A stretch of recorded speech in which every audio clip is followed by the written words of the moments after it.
दोस्तों नमस्कार, मैं हूं पवन त्यागी।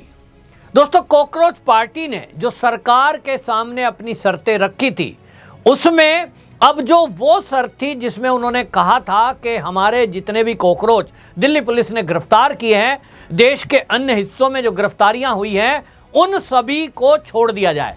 असल में कॉकरोच पार्टी को ये लगने लगा है कि धर्मेंद्र प्रधान का जो इस्तीफा हुआ, सरकार उनके दबाव में है और इन कॉकरोचों के डर से सरकार वो सब बातें मान लेगी जो ये चाहते हैं। इनका ये मुगालता असल में कपिल सिब्बल से मिलने के बाद हुआ।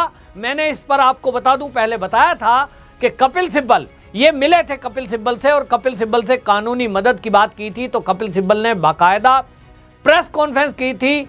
सौरभ दास जो कॉकरोच पार्टी का प्रवक्ता है, वो बगल में बैठा था और कपिल सिब्बल कह रहे थे 1 करोड़ रुपया मैं दूंगा। देश के जिस भी हिस्से में कॉकरोच पार्टी के छात्रों को पकड़ा गया है, तो भाई उनका केस लड़ा जाएगा, वकील आए और मुझे पैसा भी दें, और जो इनका केस लड़ें उनको हम पैसे भी देंगे अगर किसी को पैसे देने पड़े। ये अपने आप में एक खेल है, लेकिन मैं उस पर आज बात नहीं करूंगा। सुप्रीम कोर्ट से सीधी बात है कि ये राहत चाह रहे थे और इनको लग रहा था कि सरकार इनकी बात मान लेगी। सरकार ने कह भी दिया, ठीक है भाई, हम आदेश देते हैं कि जो भी गिरफ्तारियां हुई हैं उन सबको छोड़ दो यदि वो छात्र हैं। यहां कंडीशन लगी, यदि वो निर्दोष छात्र हैं।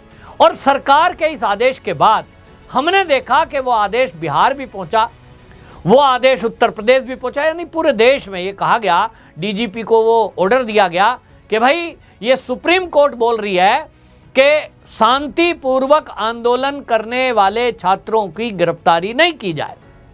सुप्रीम कोर्ट का आदेश है, मानना ही पड़ेगा। सरकार से समझौता है, मानना ही पड़ेगा। लेकिन कॉकरोच पार्टी को एक बहुत बड़ा झटका तब लगा जब सुप्रीम कोर्ट में एक और याचिका जाती है और याचिका की जाती है दिल्ली पुलिस के जो सिपाही हैं, जो घायल हुए, वो ऑफिसर हैं, उनके परिवार वालों की तरफ से। अब कोर्ट है भाई, कोर्ट में कॉकरोच पार्टी की तरफ से कुछ वकील गए जिन्होंने कहा, सुप्रीम कोर्ट में, सीजेआई की कोर्ट में ये बातें रखी कि साहब जो आंदोलन जंतर मंतर पर था वो तो सरकार की एक कुव्यवस्था थी, पेपर लीक हुआ था, उसके विरुद्ध छात्रों में गुस्सा था, आंदोलन पूरी तरह से शांतिपूर्वक था, कोई हिंसा जंतर मंतर पर नहीं हुई। दलीलें रखी गई कि ये जो हिंसा हुई ये जंतर मंतर के आउटसाइड हुई, जिसमें आउटसाइडर घुस गए। लेकिन कहा गया कि पुलिस ने कुछ छात्रों को डिटेन किया हुआ है, कुछ छात्रों को गिरफ्तार किया हुआ है जो उस आंदोलन में थे उस दिन, तो साहब इनको छोड़ा जाए। तो सुप्रीम कोर्ट क्या कहेगा? सुप्रीम कोर्ट ने, सीजेआई साहब ने आदेश दे दिया कि भाई छात्र हैं, अपनी बात रख रहे थे, गुस्सा प्रकट कर रहे थे, वो जो छात्र हैं जो जंतर मंतर पर शांतिपूर्वक धरना प्रदर्शन कर रहे थे, उनको सबको तत्काल छोड़ा जाए। आगे की बात सोमवार को सुनेंगे। अब भाई ठीक है, अगली बात बाद में सुनेंगे। इसी बीच में एप्लीकेशन दे दी गई और उस एप्लीकेशन में बाकायदा सारे सबूत दिए गए कि ये जो कॉकरोचेज हैं, इन्हीं कॉकरोच के साथ जो लोग यहां आंदोलन में बैठे थे, वो चेहरे और उसके अलावा जो 20 तारीख को तांडव हुआ दिल्ली के संसद के बाहर, ये सब संसद में घुसना चाह रहे थे और उनके अंदर हत्या, रेप, पोक्सो एक्ट में बंद अपराधी, गैंगस्टर, इस टाइप के लोग उस आंदोलन की भीड़ में थे और उन्होंने पुलिस वालों को घायल किया। तो क्या उनको भी छोड़ दिया जाएगा? कोई दुनिया की कोर्ट नहीं कहेगी कि यदि कोई अपराधी हैं और उन्होंने देश की पुलिस पर या सेना पर या अर्धसैनिक बलों पर या आम नागरिक पर हमला किया है, दुनिया की कोई कोर्ट नहीं कह सकती कि साहब उनको छोड़ दिया जाए। तो फिर हमारे देश की सुप्रीम कोर्ट कैसे कह देती? सुप्रीम कोर्ट ने कहा नहीं, कोई नहीं छोड़ा जाएगा ऐसा व्यक्ति जो कहीं किसी आरोप में दिखाई दे रहा है कि उसकी इन्वॉल्वमेंट है। तो फिर दिल्ली पुलिस ने जो सबूत पेश किए हैं, जो सीसीटीवी फुटेज है, जो इलेक्ट्रॉनिक एविडेंस है, जिसमें बाकायदा बंदों की लोकेशन, लाइव लोकेशन, कि वो उस समय कहां थे, वो उससे डिनाई भी नहीं कर सकते। मोबाइल फोन जिसके पास है वो कॉल करेगा, उसकी लोकेशन ऑन होगी तो लोकेशन ट्रेस होगी। और इसीलिए पुलिस इस बात को जानती थी। पूरा उस दिन संसद के आसपास के 4 किलोमीटर के दायरे में इंटरनेट बंद किए गए थे। यह पुलिस की एक रणनीति थी कि इंटरनेट से झूठ न फैलाया जा सके, इंटरनेट ऑन होगा तो व्हाट्सएप और बाकी चीज़ें मिसयूज़ होंगी, लेकिन बंदे जो वहाँ हैं उनकी कॉल, उनकी बाकी चीज़ें और लोकेशन उनकी ट्रेस की जा सकेगी। तो पुलिस के पास वो सबूत हैं और वो सबूत को अब सुप्रीम कोर्ट में एक एक करके रखे जाएंगे। लेकिन पुलिस का जो रिकॉर्ड सामने आया है, पुलिस ने अपना रिकॉर्ड दिया है, आपको मैं बताने वाला हूं। मेरे पास वो रिकॉर्ड है जिसमें दिल्ली पुलिस ने बाकायदा वो पूरा रिकॉर्ड दिया है कि कितने क्रिमिनल यहां जो है इसमें जो दंगा फसाद हुआ इस सब में शामिल थे। पूरा उन्होंने बताया कि हमने जो है जो यहां पर आइडेंटिफाई किए हैं बाकायदा इलेक्ट्रॉनिक एविडेंस और फेस रिकॉग्नाइज के जो टेक्नोलॉजी है उसके जरिए 2873 क्रिमिनल, सोचिए कितना बड़ा संख्या है ये, 2873 क्रिमिनल्स इस जंतर मंतर के आसपास के हुए प्रदर्शन में शामिल थे। अब आप सोच रहे हैं कि कितनी बड़ा एक षड्यंत्र था। किसी भी मोहल्ले में, किसी भी भीड़ में अगर 2 हत्यारे घुस जाएं तो पता नहीं कितने लोगों को मार देंगे, लेकिन यहां 2873 क्रिमिनल इस दंगा फसाद में शामिल थे और उन्होंने, पुलिस ने बाकायदा इसकी डिटेल जारी की है।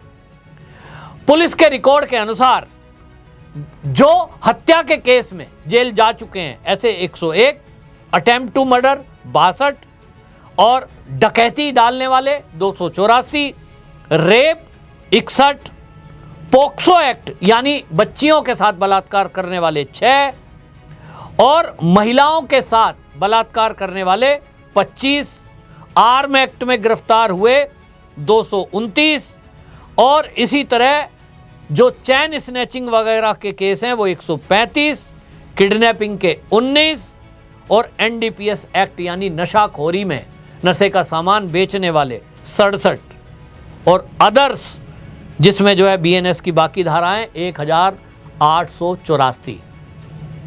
ये टोटल 2873 क्रिमिनल उस भीड़ में थे और कॉकरोच पार्टी कह रही है किसी पे कार्रवाई मत करो। अब पुलिस का कहना यह है कि ये तो हमारे पास रिकॉर्ड है, जो जेल गए हैं और ये इस भीड़ में शामिल थे। तो फिर सवाल ये भी उठता है कि वो बुलाए गए या वो खुद से आए।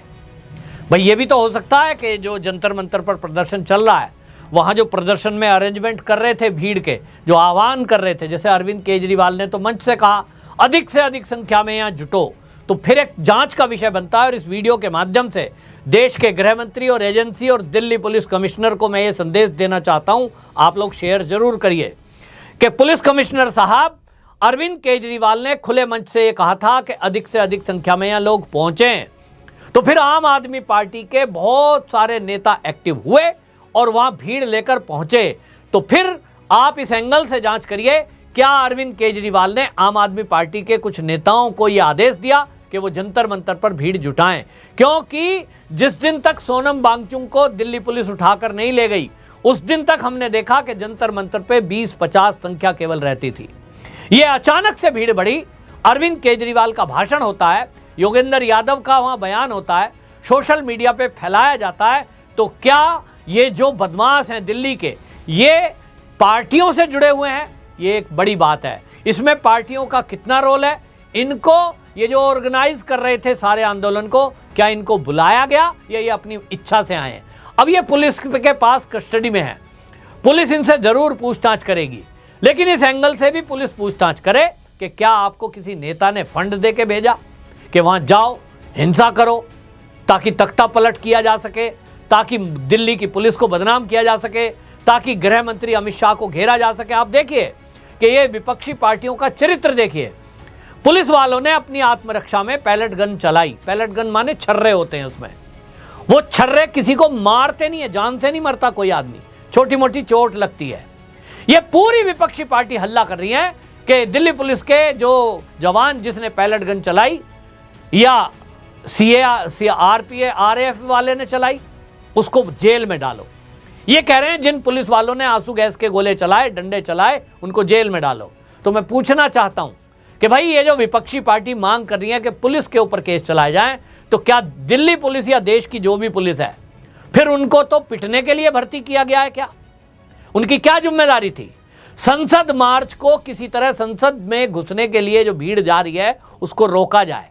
तो अगर दिल्ली पुलिस को डंडे नहीं चलाने, दिल्ली पुलिस को आंसू गैस नहीं चलानी, दिल्ली पुलिस को आत्मरक्षा में, क्योंकि उनके ऊपर पथराव हो रहा था तो घायल होते रहें और पैलेट गन का इस्तेमाल ना करें, तो क्या वो मरने के लिए भर्ती हुए हैं कि जो हो रहा है भाई करने दो? हमें तो जो है देश की विपक्षी पार्टी कह रही है कि हम तो लाठी चला नहीं सकते, आंसू गैस चला नहीं सकते, तो फिर बैरियर तोड़कर, आप बैरियर लांग कर आप संसद में घुसने की जिद करके चले हो, आप बैरियर तोड़ना चाहते हो तो जाइए भाई, कैसे रोकें?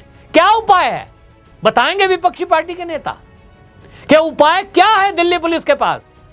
और अगर ये संसद में घुस जाते और अगर ये नेताओं पे हमला करते, निश्चित रूप से कांग्रेस के नेता पर तो हमला ये भीड़ नहीं करती, वामपंथी नेताओं पर तो भीड़ ये हमला नहीं करती, जो आम आदमी पार्टी के नेता हैं, सांसद हैं, संजय सिंह, उनके ऊपर तो ये भीड़ हमला नहीं करती, क्योंकि उन लोगों ने तो सपोर्ट किया है। तो जो भारतीय जनता पार्टी और एनडीए के जो नेता हैं, वो जो सांसद थे संसद के अंदर, उन्हीं को मारती। तो क्या मारने दिया जाए? देश के प्रधानमंत्री, गृह मंत्री की हत्या कर दी जाए? क्या कहना चाहते हो? तो भाई इस एंगल से भी जांच हो। आपको बता दूं, ये जो आंकड़ा आया है दिल्ली पुलिस की तरफ से बहुत चौंकाने वाला है, और इसीलिए आपको बता दूं कि इस मामले में अब पुलिस की तरफ से, पुलिस के परिवार वाले, क्योंकि पुलिस वाले तो भाई नौकरी से बंधे हैं, उनको तो पिटना ही है, उनको तो केस फेस करना ही है भाई। पार्टी, कॉकरोच पार्टी वाले तो कह रहे हैं हम तो केस करेंगे, कपिल सिब्बल तैयार हो गए, पूरी टीम बना दी उन्होंने देश में, तो इन पर केस होंगे और अब आप देखेंगे कैसे कैसे फर्जी दावे किए जाएंगे।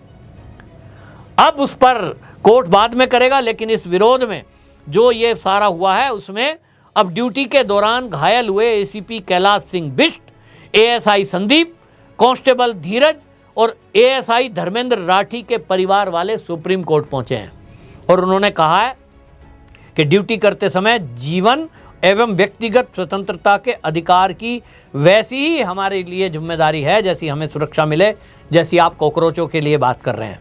और इसलिए उन्होंने कहा कि पुलिस कर्मियों के खिलाफ हिंसा भड़काने, उकसाने वालों की जवाबदेही तय करें। जो बात मैं बोल रहा हूं कि अगर अरविंद केजरीवाल ये कह रहे हैं मंच से कि जैसा नेपाल में आंदोलन हुआ जैन जी का, भारत में भी होना चाहिए, तो क्या अरविंद केजरीवाल की गिरफ्तारी नहीं होनी चाहिए?